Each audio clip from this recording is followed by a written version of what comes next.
The candles weren't mine. They spelled out congratulations instead of happy birthday.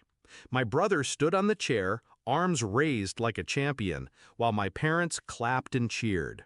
I sat in the corner, 21 years old, invisible at my own party.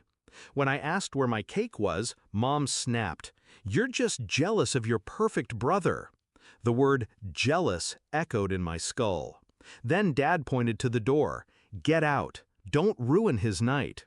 So I left, my bag slung over my shoulder, and I smiled, because inside that bag was an envelope, an inheritance letter with my name on it, the one thing they didn't know.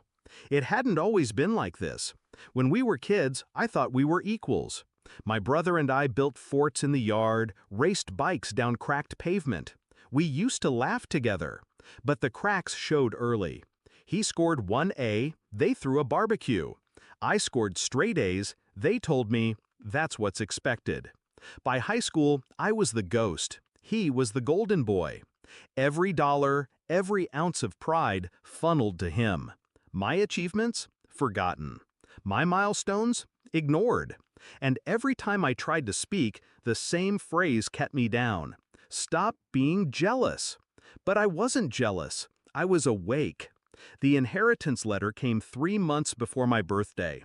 My grandmother, sharp, stubborn, and the only one who ever saw me, left her estate to me. Not to my parents, not to my brother, me. She wrote, "Because you were the only one who listened." 2 houses, a trust fund, liquid assets, enough to rebuild a life 10 times over. I folded that letter neatly, tucked it away, and waited. So when they kicked me out that night, they thought it was punishment. It was liberation.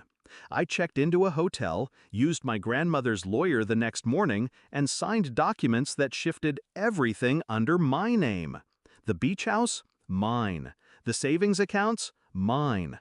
The land my father bragged about retiring on? Mine. They didn't know yet, and I didn't tell them. For weeks, I stayed quiet.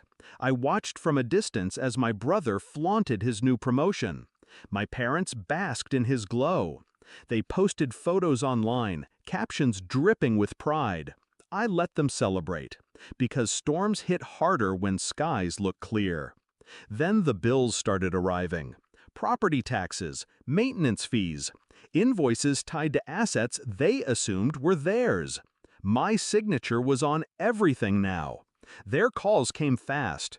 "Why is our mortgage company contacting you?" Dad demanded. "Because it's not your mortgage anymore," I replied. Mom cried. My brother shouted in the background, calling me selfish, cruel. I hung up. But I wasn't done. I put the beach house up for sale. The one they used every summer, the one my mother bragged about to her friends. I sold it quietly, quickly, profitably. When my father drove there one weekend, the locks had been changed. The new owners waved from the porch. The rage in his voice when he called me was almost musical. "You betrayed us!" "No," I said evenly. "You betrayed me. Years ago." The final blow came at my brother's homecoming dinner. He'd just moved back to the city. My parents threw another party in his honor, of course. I arrived uninvited, dressed sharp, calm, carrying one folder. When Dad saw me, he sneered. "What are you doing here?" I placed the folder on the table. Inside, final transfer papers. Every remaining property, every financial tie cut cleanly from them. All under my name. My brother grabbed the papers, scanned them, and went pale. This can't be real." "It's very real," I said.